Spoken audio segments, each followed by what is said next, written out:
Welcome to my channel JB and CIB made simple. तो दोस्तों, आज के इस वीडियो लेसन में हम लोग अपने एलआरबी के मोस्ट इंपॉर्टेंट यूनिट को कवर करेंगे, जो कि है हमारा यूनिट नंबर 10, जो कि बेस्ड है दोस्तों लेटर ऑफ क्रेडिट पे। बहुत ही इंपॉर्टेंट टॉपिक है दोस्तों लेटर ऑफ क्रेडिट। इसके जितने भी इंपॉर्टेंट पॉइंट्स हैं, साथ ही साथ जो ऑब्जेक्टिव क्वेश्चन बन सकते हैं, उन सभी पॉइंट्स से हम लोग सभी के सभी एस्पेक्ट को कवर करेंगे इस वीडियो में। तो अगले 20 मिनट तक बने रहिए हमारे चैनल के साथ। और दोस्तों, निश्चित रूप से आप लेटर ऑफ क्रेडिट पे जो क्वेश्चन सवाल पूछे जाएंगे एग्जामिनेशन में, उसे आप अच्छे तरीके से कर पाएंगे। चलिए दोस्तों, शुरुआत करते हैं अपने इस लेसन को। सबसे पहले देखते हैं कि क्या क्या टॉपिक हमें पढ़ना है इस पर्टिकुलर चैप्टर में। सबसे पहले हमें समझना है कि लेटर ऑफ क्रेडिट का जनरल कंसिडरेशन क्या है। उसके बाद हमें देखना है कि लेटर ऑफ क्रेडिट में पार्टीज कौन कौन इन्वॉल्व होते हैं, लेटर ऑफ क्रेडिट के टाइप कौन होते हैं, टाइप क्या होते हैं दोस्तों, क्या क्या डॉक्यूमेंट्स इन्वॉल्व होता है लेटर ऑफ एलसी के अंदर, यूसीपीडीसी 600 पढ़ना है। उसके बाद दोस्तों बैंक ऑब्लिगेशन है payment of letter of credit, ये हमें लास्ट में पढ़ना है। दोस्तों देखिए, सबसे पहले मैं आपको पार्टीज बता दूं लेटर ऑफ क्रेडिट में कौन कौन से पार्टीज इन्वॉल्व होते हैं। तो जो लेटर ऑफ क्रेडिट को ओपन करता है उसे हम लोग बायर कहते हैं या इंपोर्टर कहते हैं दोस्तों। सो इंपोर्टर कौन होता है? तो जो लेटर ऑफ क्रेडिट को ओपन करता है। और जो बैंक इशू करती है एलसी को, उसे हम लोग इशूइंग बैंक कहते हैं, या उसे हम लोग ओपनिंग बैंक कहेंगे, या उसे हम लोग इंपोर्टर बैंक कहेंगे। ठीक है। उसके बाद जिस पर्सन के फेवर में एलसी को इशू किया जाता है उसे हम लोग बेनिफिशियरी कहते हैं, या उसे हम लोग एक्सपोर्टर या सेलर भी कहते हैं। तो एक तरफ है आपका इशूइंग बैंक जो कि एलसी को इशू कर रहा है, या जिसे ओपनिंग बैंक या इंपोर्टर बैंक कहेंगे, और एक तरफ आपका है बेनिफिशियरी जिसके फेवर में एलसी को इशू किया जा रहा है, जिसे एक्सपोर्टर या सेलर कहते हैं। अब देखिए, इसके अलावा एडवाइजिंग बैंक आता है। एडवाइजिंग बैंक क्या कहता है? जैसे नाम ही है एडवाइस, तो ये एडवाइस करेगा। क्या एडवाइस करेगा? तो एलसी को एडवाइस करेगा बेनिफिशियरी में। ध्यान दीजिएगा, चूंकि ये बेनिफिशियरी को एडवाइस कर रहा है, इसीलिए ये जो है हमारा एक्सपोर्टर साइड में ये बैंक रहेगा। ठीक है, या इसे हम लोग नोटिफाइंग बैंक भी कहते हैं। उसके बाद जो नेक्स्ट है हमारा, वो है नेगोशिएटिंग बैंक। तो नेगोशिएटिंग बैंक क्या होता है दोस्तों? The bank that makes payment on the bill drawn by the seller are also called nominated bank और पेइंग बैंक। देखिए, नेगोशिएटिंग बैंक को हम लोग नॉमिनेटेड बैंक या पेइंग बैंक भी कहते हैं। ये क्या करता है? ये पेमेंट करता है जो भी बिल सेलर ने ड्रॉ किया है। ठीक है, तो सेलर ने जो भी बिल ड्रॉ किया है उस बिल का पेमेंट है कौन कर देगा? तो नेगोशिएटिंग बैंक कर देगा।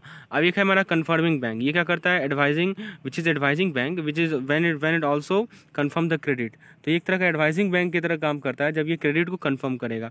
और लास्ट है रिम्बर्सिंग बैंक, जो रिम्बर्स करता है नेगोशिएटिंग, पेइंग और कन्फर्मिंग बैंक को। चलिए, तो ये सब कुछ बैंक्स हैं। अब हम लोग कुछ क्वेश्चन करेंगे जिससे आपका कंसेप्ट एकदम क्रिस्टल क्लियर हो जाएगा। सबसे पहला क्वेश्चन है, the parties on whose request the opening bank issue the letter of credit is called. तो जिस पार्टी के रिक्वेस्ट पे एलसी को इशू किया जाता है वो उसे क्या कहते हैं? Beneficiary, applicant, supplier, seller. तो दोस्तों, उसे हम लोग एप्लीकेंट कहते हैं। ये तो सिंपल सी बात है। एप्लीकेंट बोलो आप, या आप इशूअर बोलो, बायर बोलो, इंपोर्टर बोलो। ठीक है, ये सभी के सभी इसी के सिनोनिम है। उसके बाद दोस्तों, the party in whose favour the LC is issue by the opening bank. तो किस पार्टी के फेवर में एलसी को इशू किया जाएगा उसे हम लोग बेनिफिशियरी कहते हैं। अभी हम लोगों ने देखा है जो इशू करता है वो ओपनिंग बैंक कहलाता है। चलिए, तो option D will be the correct answer. ठीक है, और उसके बाद है दोस्तों, अब देखते हैं कौन कौन से पार्टीज होते हैं। तो अभी जो हम लोगों ने शॉर्ट में देखा, अब हम लोग उसे हम लोग ब्रॉड में देखते हैं। सबसे पहला क्या एप्लीकेंट है? Applicant, buyer, importer, opener. तो दोस्तों, एप्लीकेंट को बायर भी बोलते हैं, इंपोर्टर भी बोलते हैं, या ओपनर भी बोलते हैं। ये वो पर्सन होता है जो कि बैंक को अप्लाई करता है कि तुम लेटर ऑफ क्रेडिट को ओपन करो। ठीक है, since he would be rather purchasing good और अवेलिंग सर्विसेज। ऑब्वियस सी बात है कि वो या तो गुड को परचेज कर रहा होगा या सर्विस को अवेल कर रहा होगा, जिसके लिए उसको पेमेंट को करना है। जैसे इलस्ट्रेशन में मेसेज भारत एंड कॉर्पोरेशन। अब दोस्तों, अब अगला है हमारा इशूइंग बैंक। जो बैंक लेटर ऑफ क्रेडिट को ओपन करेगा किसके रिक्वेस्ट पे? तो एप्लीकेंट के रिक्वेस्ट पे या बायर के रिक्वेस्ट पे, तो उसे हम लोग इशूइंग बैंक कहते हैं। इसे हम लोग इंपोर्टर बैंक भी कहेंगे या ओपनिंग बैंक भी कहेंगे। चलिए, उसके बाद दोस्तों, बेनिफिशियरी, एक्सपोर्टर और सेलर। बेनिफिशियरी को एक्सपोर्टर भी बोलते हैं और सेलर भी बोलते हैं। तो वो पर्सन है जो कि ऑब्वियस सी बात है वो सामान बेच रहा है, तो उसे ही तो पैसा मिलेगा। Is a person who is entitled to receive the benefit under LC. अब दोस्तों, जो राइट टू रिसीव पेमेंट है, the right to receive payment और to draw bill and receive payment as per the term of LC. Okay, इसके बाद है दोस्तों हमारा एडवाइजिंग बैंक। एडवाइजिंग बैंक क्या होता है? तो सबसे पहली बात ये याद रखिए कि एडवाइजिंग बैंक जो है बेनिफिशियरी या एक्सपोर्टर के कंट्री में होगा। ठीक है, क्योंकि ये जो एलसी का ट्रांजैक्शन है वो हमारा इंटरनेशनल ट्रांजैक्शन होता है, तो इसीलिए ये जो है एडवाइजिंग बैंक किसके कंट्री में होगा? बेनिफिशियरी के या एक्सपोर्टर के कंट्री में।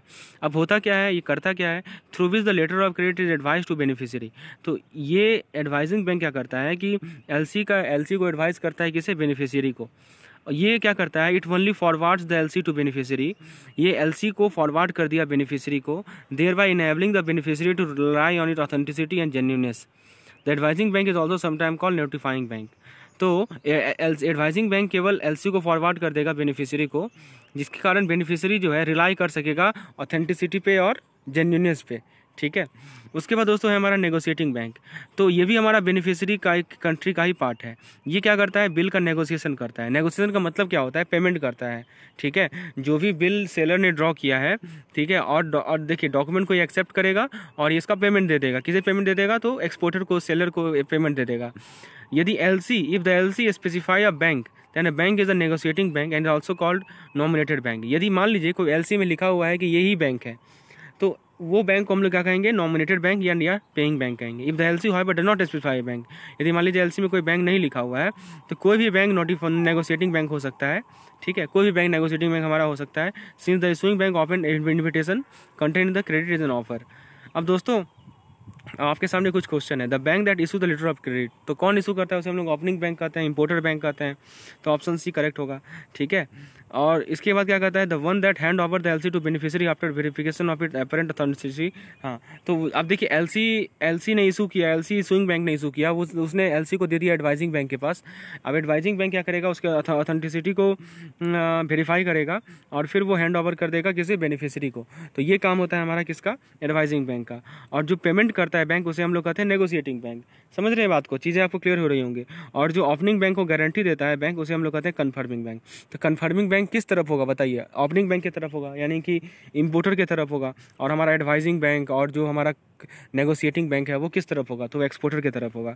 नेक्स्ट क्वेश्चन है, the bank that make payment to the beneficiary. तो अभी हम लोगों ने देखा है पेमेंट कौन करता है बताइए, तो पेमेंट करता है दोस्तों हमारा नेगोशिएटिंग बैंक, ठीक है। तो याद रखिए एलसी को जो इशू करता है वो है हमारा इशूइंग बैंक, जो एलसी को वेरीफाई करता है वो एडवाइजिंग बैंक है, जो एलसी को पेमेंट देगा बेनिफिशियरी को वो कहलाता है हमारा नेगोशिएटिंग बैंक, और जो बैंक गारंटी देता है दोस्तों उसे कहते हैं हम लोग कन्फर्मिंग बैंक। नेक्स्ट है द बैंक दैट वेरीफाइज। जैसे वेरीफाई वर्ड देखिए आपको दिमाग में अट जाना चाहिए कि एडवाइजिंग बैंक होगा, ऑप्शन भी करेक्ट होगा। उसके बाद the bank that give guarantee of the opening bank. तो गारंटी कौन देता है दोस्तों, तो गारंटी हम लोगों ने देखा कि गारंटी जो देता है उसे हम लोग कहते हैं दोस्तों कन्फर्मिंग बैंक, जैसा कि नाम ही कन्फर्म करता है। चलिए उसके बाद है दोस्तों next question, the advising bank is also known as. तो एडवाइजिंग बैंक को क्या कहते हैं, confirming bank, notifying bank, negotiating bank या ओपनिंग बैंक। तो उसे हम लोग क्या कहते हैं दोस्तों, नोटिफाइंग बैंक, ठीक है। अभी हम लोगों ने देखा है which of the following is called negotiating bank. Negotiating bank इनमें से कौन होता है, the bank that verifies the apparent authenticity of LC, ठीक है। उसके बाद the bank that make the payment to the beneficiary on receipt of document as mention in LC. तो दोस्तों यहाँ तक बात है नेगोशिएटिंग बैंक की, तो इसका करेक्ट आंसर होगा ये वो बैंक होता है जो कि बेनिफिशियरी को पेमेंट देता है, ठीक है। यही तो हम लोगों ने देखा है नेगोशिएटिंग बैंक के बारे में, ठीक है। तो ये करेक्ट ऑप्शन होगा, option number B. Next question है हमारा, the name of bank which shall make the payment is also mention by the opening bank. यदि ओपनिंग बैंक लिख दिया है कि इसी से पेमेंट मिलेगा, तो उस तो ऐसे सच बैंक को, उस बैंक को क्या कहते हैं दोस्तों, तो उस बैंक को कहते हैं हम लोग नॉमिनेटेड बैंक, ठीक है। क्योंकि पहले से ही एलसी में जब इशू हो रहा है उसी वक्त लिख दिया गया है कि पेमेंट जो है इसी बैंक से मिलेगा, तो वो नॉमिनेटेड बैंक है वो। चलिए अब दोस्तों कन्फर्मिंग बैंक तो हम लोगों ने देख ही लिया। The advising bank is not only required to advise the credit to the beneficiary if the seller is not conversant with the issuing bank or not satisfied with the financial position, he may ask for additional assurance। तो additional assurance कौन देता है, तो additional assurance हमारा देता है दोस्तों confirming bank, ठीक है। तो ये याद रखना है। रिम्बर्सिंग बैंक क्या होता है, ये वो बैंक होता है जो कि अपॉइंट किया जाता है इशूइंग बैंक के द्वारा टू मेक रिम्बर्समेंट, ठीक है। ये रिम्बर्समेंट करता है। अब दोस्तों नेक्स्ट क्वेश्चन है, the liability of confirming bank is similar to advising bank, similar to negotiating bank, similar to opening bank to pay if and when the document are not as per terms of LC. तो confirming bank का liability क्या है दोस्तों, similar to opening bank. तो opening bank का जो भी हमारा लायबिलिटी है वो सिमिलर है ओपनिंग से। The bank that makes payment to the negotiating bank as per instruction of the opening bank is called. तो इसे हम लोग क्या कहते हैं दोस्तों, इसे कहते हैं हम लोग रिम्बर्सिंग बैंक। ये क्या करता है, नेगोशिएटिंग बैंक को पेमेंट देता है as per instruction of the opening bank instruction के अनुसार। चलिए अब हम लोग types of letter of credit देखते हैं। पहला है एक्सेप्टेंस क्रेडिट। तो देखिए दोस्तों इसमें है साइट क्रेडिट। साइट क्रेडिट का मतलब होता है इमीडिएट पेमेंट होता है। और दूसरा है हमारा यूजांस या एक्सेप्टेंस। तो देखिए तो क्वेश्चन आपके सामने, if under an LC the payment of the bill is to made by the applicant immediately. तो जब इमीडिएटली वर्ड दिखे तो आपके दिमाग में आ जाना चाहिए कि साइट एलसी होता है दोस्तों। इमीडिएटली मतलब ही होता है कि इमीडिएट मतलब साइट एलसी। उसके बाद है दोस्तों नेक्स्ट क्वेश्चन हमारा कि the LC under which the payment of bill is to be made after a prefix period is called. तो ऐसे एलसी को हम लोग यूजांस एलसी कहते हैं, ठीक है। जिसका पेमेंट जो है कुछ तय समय के बाद होगा, ठीक है। तुरंत होगा तो साइट एलसी, और कुछ समय के बाद होगा तो उसे यूजांस एलसी कहते हैं। इररिवोकेबल क्रेडिट, इसमें क्या होता है, that can neither be amended not be cancel. ध्यान दीजिएगा, जैसे नाम है इररिवोकेबल, इसको ना ही चेंज कर सकते हैं ना ही कैंसिल कर सकते हैं बिना बेनिफिशियरी के कंसेंट से। ठीक है, तो इशूइंग, तो ये होता है हमारा इररिवोकेबल एलसी। तो देखिए आपके सामने क्वेश्चन है कि the LC that can be cancel और amended by the opening bank is called. तो दोस्तों ऐसे एलसी को हम लोग क्या कहते हैं, the LC that can be cancel और amended by the opening bank is called. तो ऐसे एलसी को हम लोग बोलते हैं रिवोकेबल, जो कि कैंसिल किया जा सके या जिसे अमेंडमेंट किया जा सके, तो वो कहलाता है रिवोकेबल एलसी। उसके बाद हमारा नेक्स्ट क्वेश्चन है, if nothing is stated whether LC is revocable और नॉट। यदि कुछ नहीं लिखा गया हो तो उसे हम लोग मान के चलेंगे कि वो इररिवोकेबल है, ऑप्शन ए करेक्ट है। Which of the following type of LC can be confirm, किसे हम लोग कन्फर्म कर सकते हैं। तो कन्फर्म बताइए, रिवोकेबल को करेंगे या इररिवोकेबल को करेंगे। याद रखिएगा केवल इररिवोकेबल को ही हम लोग कन्फर्म कर सकते हैं, ठीक है, क्योंकि उसके इसमें कन्फर्मिंग बैंक लायबल रहेगा even with LC is cancel. यदि मान लीजिए एलसी उसको कैंसिल भी कर सकते हैं, जैसा कि नाम ही है इररिवोकेबल, तो उसको कैंसिल किया जा सकता है। ठीक है, यदि मान लीजिए कैंसिल कर भी दिया जाएगा तो कन्फर्मिंग बैंक ही लायबल होगा। ओके, अब हमारा है नेट ट्रांसफरेबल क्रेडिट। अब देखिए ट्रांसफरेबल क्रेडिट में क्या होगा, एक तरह का नॉन नेगोशिएबल इंस्ट्रूमेंट है, though the bill of exchange drawn under it are negotiable. इसके अंदर क्या होगा कि beneficiary can transfer its right, तो बेनिफिशियरी अपना राइट किसी थर्ड पार्टी को ट्रांसफर कर सकता है। ठीक है, अब देखिए image of the following LC the beneficiary can transfer the right in favour of third party. दोस्तों इसका करेक्ट आंसर होगा हमारा ट्रांसफर एलसी। ठीक है, ऑप्शन सी करेक्ट आंसर है, जिसमें बेनिफिशियरी अपना राइट थर्ड पार्टी को दे देता है। उसके बाद दोस्तों हमारा है red clause letter of credit. तो किसी भी यूजुअल एलसी ट्रांजैक्शन में बेनिफिशियरी जो है वो इंटाइटल्ड होगा क्या, किस चीज़ के लिए, to receive payment only on handling over the document and bill drawn under the LC to the negotiating bank. तो देखिए होता क्या है कि किसी भी एलसी ट्रांजैक्शन में बेनिफिशियरी, कोई भी बेनिफिशियरी है तो वो इंटाइटल्ड होगा हमारा किसके लिए, टू रिसीव पेमेंट, कब, जब वो डॉक्यूमेंट को हैंडल कर देगा और बिल को ड्रॉ कर लेगा किसे, तो नेगोशिएटिंग बैंक को, यही तो पेमेंट देता है हमारे बेनिफिशियरी को। हाउएवर लेकिन कुछ केसेस में क्या होता है कि बेनिफिशियरी एक एडवांस पेमेंट मिल जाता है उसे। ठीक है, तो उसे हम लोग, इस क्रेडिट को हम लोग रेड क्लाउज क्रेडिट कहते हैं। ठीक है, क्योंकि क्लाउज जो है वो रेड में प्रिंटेड रहता है इसीलिए, जिसके कारण इंटरमीडिएटरी बैंक को एडवांस पेमेंट मिल जाता है। ठीक है, शिपमेंट से पहले, तो इसे हम लोग कहते हैं red clause LC. The LC in which beneficiary is given the pre shipment credit. तो याद रखिएगा प्री शिपमेंट क्रेडिट मतलब कि शिप होने से पहले ही पैसा उसे क्रेडिट मिल जाए, तो उसे हम लोग कहते हैं हम लोग रेड क्लॉज एलसी। ठीक है, चलिए the LC in which beneficiary given facility of pre shipment credit and make given the facility of, देखिए जब वेयर हाउस स्टोरेज भी आ जाए, देखिए पहले वाले केस में वेयर हाउस स्टोरेज नहीं था, जब वेयर हाउस स्टोरेज भी आ जाए तो उसे ग्रीन क्लॉज एलसी कहते हैं। तो ध्यान दीजिएगा, अंतर समझिए, रेड क्लॉज एलसी तो समझ ही गए, इसमें प्री शिपमेंट क्रेडिट मिलता है, साथ ही साथ उसमें यदि वेयर हाउस का भी स्टोरेज का आ जाए फैसिलिटी तो हमारा हो जाएगा ग्रीन क्लॉज एलसी। अब एलसी के अंदर डॉक्यूमेंट क्या क्या आता है, तो सबसे पहले बिल ऑफ एक्सचेंज, ये एक फाइनेंशियल डॉक्यूमेंट है, पेमेंट जो है इस डॉक्यूमेंट पे किया जाएगा। This for brevity sake is called bill. ठीक है, and sometime refers to as draft. The bill amount should be with in the limit fixed in the letter of credit. उसके बाद दोस्तों क्वेश्चन है आपके सामने, under an LC the bill of exchange are called. तो उसे हम लोग क्या कहते हैं दोस्तों, उसे हम लोग डॉक्यूमेंट्स कहते हैं, ड्राफ्ट कहा जाता है दोस्तों। इनवॉइस क्या होता है, ये सब टर्म है जो कि लेटर ऑफ क्रेडिट के अंदर इन्वॉल्व है। तो ये एक कमर्शियल डॉक्यूमेंट होता है, इसमें क्या होता है, डिटेल होता है सेल का। It should be made in the name of opener importer unless require otherwise in the letter of credit. ठीक है, जैसे देखिए मान लीजिए कि क्वांटिटी स्पेसिफाई किया गया लेटर ऑफ क्रेडिट में, the form in which they are specified should be adhered to. मान लीजिए लेटर ऑफ क्रेडिट कर रहा है 100 kg ऑफ टी, तो इनवॉइस उसी अकॉर्डिंगली हमें मेंटेन करना है। ठीक है, if in letter of credit the invoice is the document, तो इनवॉइस में क्या होता है, ये क्या करता है, recording only the quantity of good sold, evidencing sale of good by the seller to the buyer, recording only price of the good sold evidence. तो दोस्तों इसमें क्या होता है, sale of good bye seller to buyer. ठीक है, इसके अंदर हमारा इनवॉइस के अंदर आता है। एयरवे बिल क्या होता है, ये वो डॉक्यूमेंट होता है which evidences that the good have been received by an airline company और इट्स एजेंट। ठीक है, तो एयरलाइन कंपनीज के द्वारा यदि कोई गुड रिसीव किया गया है तो उस वो डॉक्यूमेंट जो होता है उसे हम लोग कहते हैं एयरवे बिल। तो एयरवे बिल क्या है, receipt of good issued by airline company, document of title to good, negotiable instrument. तो इसका करेक्ट आंसर है receipt of good issued by airline company. Bill of lading देखिए दो तरह का होता है, एक होता है traditional ship bill of lading और एक होता है कंबाइंड ट्रांसपोर्ट बिल। ठीक है, तो बिल ऑफ लैडिंग क्या होता है दोस्तों, document to title to good, they are representative of goods and holder of the same is entitled to get position of the good. तो जो भी होल्ड करेगा बिल ऑफ लैडिंग को वो इंटाइटल्ड होता है किस चीज़ का, वो इंटाइटल्ड होता है कि पोजीशन, उस गुड का पोजीशन उसी के पास रहेगा। ठीक है दोस्तों, अब bill of lading is a negotiable in as much as bona fide transfer. तो चलिए जो काम का चीज़ है वो हम लोग देख रहे हैं। अब क्वेश्चन आपके सामने है, bill of lading is which one is not correct. A receipt of good issued by shipping company, ये तो सही है। A document of title of good, ये भी सही है। Negotiable instrument, none of the. तो दोस्तों सभी के सभी सही हैं, इसे नेगोशिएट भी किया जा सकता है। ठीक है, अब देखिए बिल ऑफ लेडिंग जो है वो 2, 3 या 4 के सेट में इशू किया जाता है, जिसे हम लोग ओरिजिनल्स कहते हैं। और banker should see that all the originals are received. Banker को ये देखना होता है कि जितने भी ओरिजिनल्स हैं वो रिसीव किया गया है। ठीक है, और बिल ऑफ लेडिंग यदि कुछ नहीं लिखा गया तो उसे माना जाएगा कि वो शिफ्ट बिल ऑफ लेडिंग है और उसे रिशिफ्ट किया गया है शिपमेंट के लिए या ट्रांसपोर्टेशन बिल के लिए।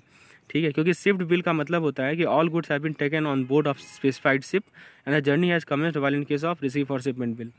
ठीक है, आपके सामने क्वेश्चन है, which of the following type of bill of lading normally accepted letter of credit. तो अभी हम लोगों ने देखा है, इसे कहते हैं शिफ्ट बिल ऑफ लेडिंग। ठीक है, उसके बाद देखिए विथ रिकॉर्ड्स विदाउट रिकॉर्ड्स, ये हम लोग फैक्टरिंग वाले टॉपिक में भी देखे थे।